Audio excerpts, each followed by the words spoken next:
Hi, my name is Max Giteck Duykers. I'm a composer based in Brooklyn, New York.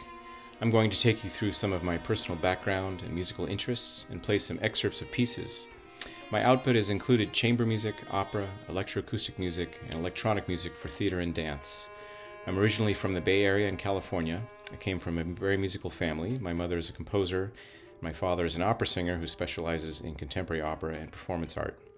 My parents collaborated together extensively on contemporary opera and performance, and my upbringing was a bit unusual. I spent most of my childhood years on the floor of the rehearsal hall. I couldn't tell you what happened on Little House on the Prairie, but I could tell you what barrio sounded like at a young age. As a toddler, I watched my mother composing at the piano, and I began improvising from the time I could reach the piano keys. World music, rock, Bach, contemporary opera, and performance art were in my ears. I developed an early interest in technology. As a high school student in the mid-1980s, I was using Dr. T's music software for the Atari 520 ST. I was composing classical-sounding pieces for electronic sounds, a little bit like switched-on Bach. My first commission, and in fact the first piece I wrote for acoustic instruments at all, was an orchestra piece for the Oakland Youth Orchestra. I learned a great deal, and I was hooked. I continued to compose using MIDI tools and quickly found a great deal of disparity between what you would hear with the digital tools and how live music would sound. I continued to use these tools to their benefit and learned to translate as I was composing. In graduate school, I conducted an extensive research project on this topic with over 200 participants. I happily found that a large majority of composers agreed with my own personal findings that we must bounce between different forms of auditioning our sketches, from MIDI realizations to working only in our head, to using a piano or other acoustic instrument, to working with musicians to read through our sketches. Now, generally, I spend as much time away from the computer or any sound-making devices at all to come to a clear picture of what I want to hear in my head first, and then use any tools in an efficient manner as possible to execute them. I've continued to use simple MIDI sequencers in a manner that I liken to finger painting, blending instrumental lines together in a graphic form without regard to meter, and then later develop what I have painted into measures. I bounce between this form and standard notation to hand-drawn graphic scores representing narrative, orchestration, and shape, and eventually arrive at a standard score. I'm also fascinated in how technology can be made more intuitive and musical for musicians to perform with, and I've composed several pieces using foot controllers to give them control to integrate the electronics into their live performance. We will see a few examples of these works in a few minutes. I've had a long time interested in narrative. My first professional engagements were composing for experimental theater. My interests were, and continue to be, how music can support a work to be felt without being heard. I think my exposure to opera, experimental theater, and performance art engendered the passion in me to find narrative between my musical elements as a way to create structure and emotional engagement for the listener. The French composer Olivier Messiaen has been a huge influence in this regard. There is often something that wins in his music. He's also been a huge influence in the way that he uses pitch collections to create contrast between different sound worlds, creating a kind of organic narrative between his elements. I spent a lot of time improvising at the piano to generate ideas, and then once these sounds are in my ear, I move away from the piano to imagine how they could be developed beyond the performance abilities of me or any single musician. I also believe in extensive revision. I usually don't feel right about a piece until I have heard it at least once and made some changes. I'm quite happy to swallow my pride and acknowledge that I may fail the first time and will go back and keep working until it is right. I hope I never stop learning and revising. One of my main priorities as a musician is to help create a comfortable environment for musicians and collaborators. I believe firmly that creating music with your friends will be the most satisfying musical experience, and that part of being a member of a music community is helping to build that community. I have helped co-found Ensemble Ipse, based in New York, which has commissioned and premiered dozens of new pieces since forming in 2016. This has been a very rewarding collaboration and creative project. We focus on composers and sound artists on the edge of the mainstream of contemporary music, including emerging composers as well as composers who have been traditionally underrepresented in the larger new music community. I'd like to take you through a few pieces now. The first is Both Eyes Open. This is a chamber opera which premiered in 2022 in San Francisco and recently had its New York premiere in January 2023. This work explores the scarring that Japanese Americans experienced during World War II and suggests paths toward healing. It features a libretto by acclaimed playwright Philip Kahn Gotanda. It's a love story about a Japanese-American farmer, Jinzo Matsumoto, and his wife, Catherine, who are incarcerated in an American concentration camp during the hysteria of World War II. Before leaving their farm, they bury a Daruma doll on their land. According to tradition, these papier-mâché idols are given to people when they embark on a challenge or make a serious promise. At that time, only one eye is painted on the doll's face to symbolize the person's initial commitment to the challenge. If success comes, then the doll receives its second eye and is burned ceremonially to release its spirit. In our piece, the Daruma doll comes to life and helps Jinzo find his path. The piece is for the three singers, Jinzo, Catherine, and the Daruma doll, plus a mixed ensemble and a very economical scenic and lighting design with extensive projected video throughout. The piece also features the Marimba Lumina, which is a unique marimba performance controller playing many instrumental sounds and sound effects, blended and improvised with the acoustic instruments. These are clips from several scenes.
I grow beans.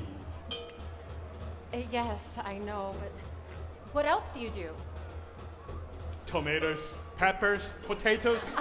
I mean in your spare time, after work. Do you like music? What kind of music do you listen to? Mrs. Okubo told you I was a farmer. That's what I do. I am suspended below the ice and above the sky.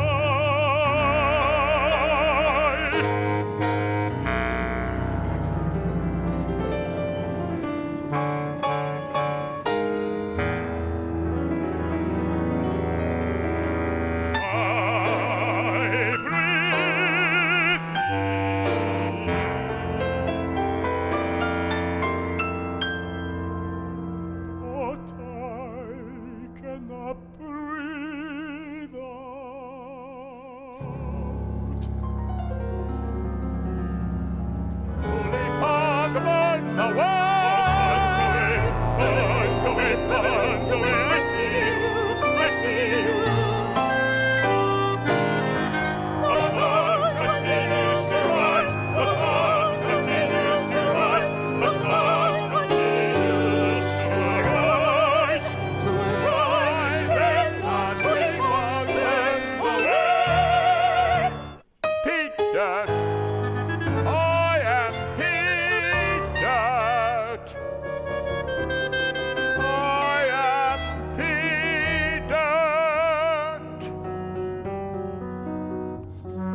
the middle of the night, in the middle of the night.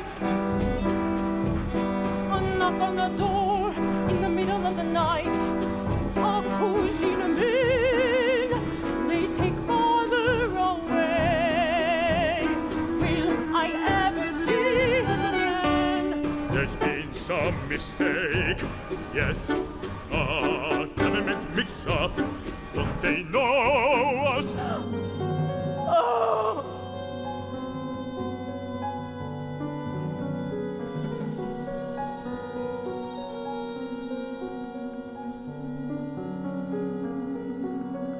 I'm sorry, Mr. Matsumoto. What? There's nothing we could do. There is resistance, spontaneous and organized. And for some, the war is internal.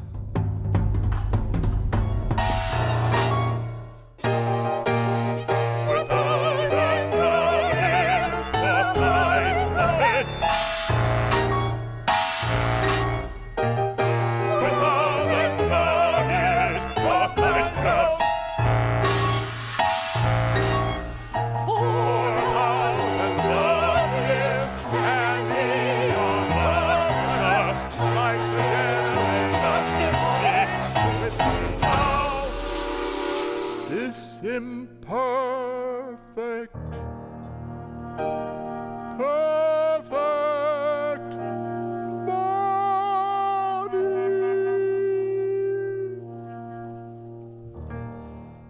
The next piece is Near and Hollow. The piece was composed for Curtis Stewart for violin and 2 MIDI foot controllers. Curtis is an amazing performer and improviser, and I was very pleased to work with him on displaying these talents. I was intrigued with how the live violin and sampled string sounds could be blended and contrasted.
The next piece is Folding Music from an album I released on New World Records with Ensemble Ipse. Here I was experimenting with some rhythmic techniques developed through my exposure to jazz and world musics, and also continuing to develop narrative between contrasting sections.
The next piece is Homing.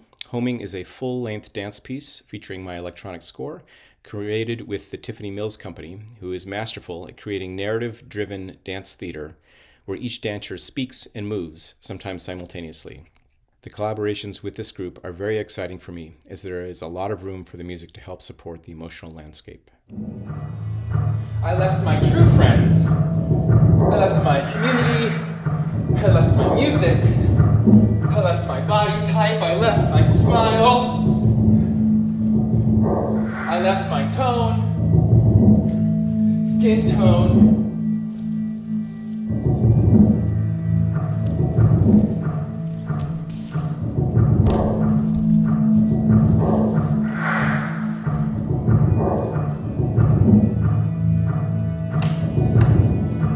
See, I left my family.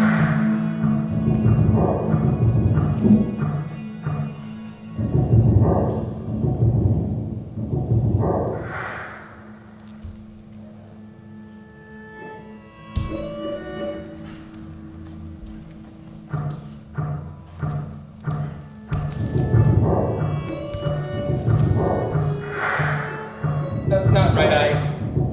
I love my family. I love my home. My home, and I belong to it, and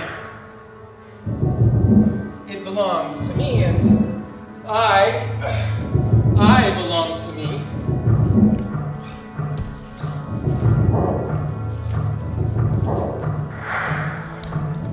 You see, I wish I could go back more than twice a year.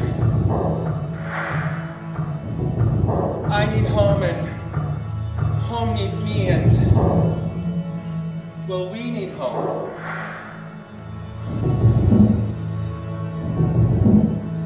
We all need home. We all need to protect our homes. We all need to protect our heart's home,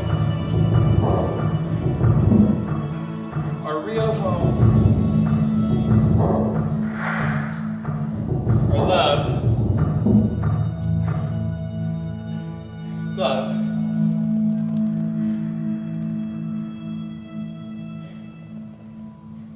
Love home.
The next piece is Glass Blue Cleft for string quartet. This was a seminal piece for me where I worked extensively to achieve some unusual arrangements for the string quartet and developed my process as a composer with the auditioning tools I mentioned earlier.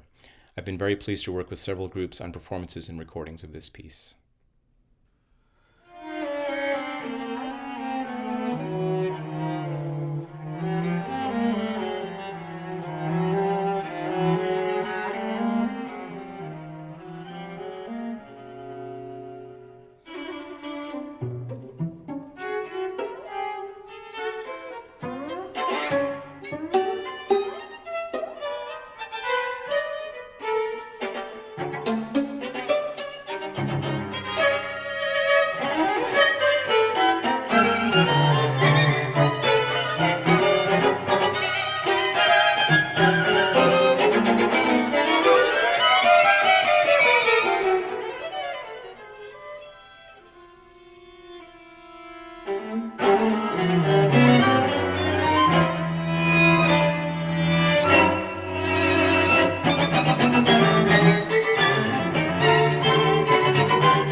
The next piece is Glance. This was composed for the Stony Brook Symphony Orchestra under conductor Tim Long. In composing this piece, I was fascinated with the pitch collections of Messiaen. I chose 9 chords that progressively lead toward a kind of tonal cadence, and then linearized the pitches of these chords into a 49-pitch row. The piece continually cycles through the row in various forms, and the goal is for the audience to hear the structure.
The next piece is A Breath of Arches, composed for third angle new music.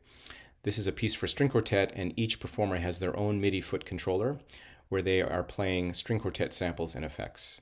I was interested in how the live and electronic sounds can be blended seamlessly so that the listener accepts the sounds they are hearing as one aural plane and sees each element equally.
The next piece is The Way In. This is the setting of a poem of the same name by Austrian poet Rainer Maria Rilke. His work explored mysticism and expression. I see the poem as a visceral beckoning by the soul to come out of one's shell and move toward enlightenment.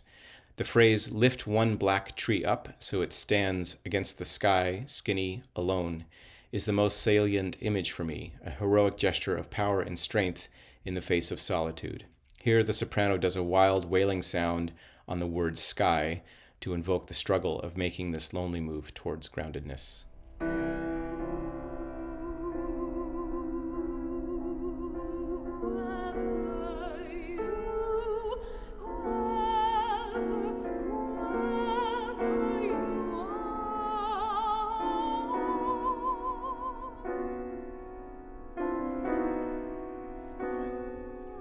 Some evening take a step.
The last piece is Dark Body. This was another seminal work for me, actually a reworking of an older piece.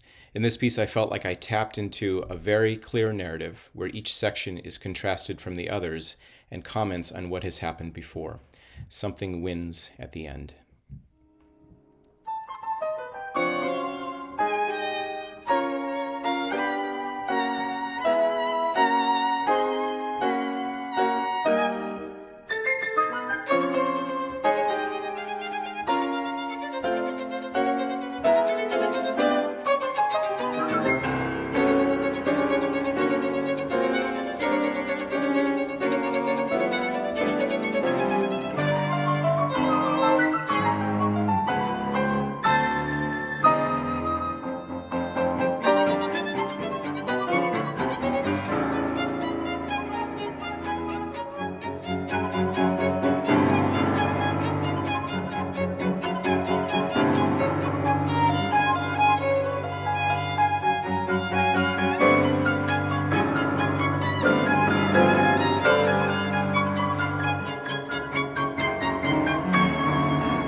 Thank you for watching. I hope you've enjoyed.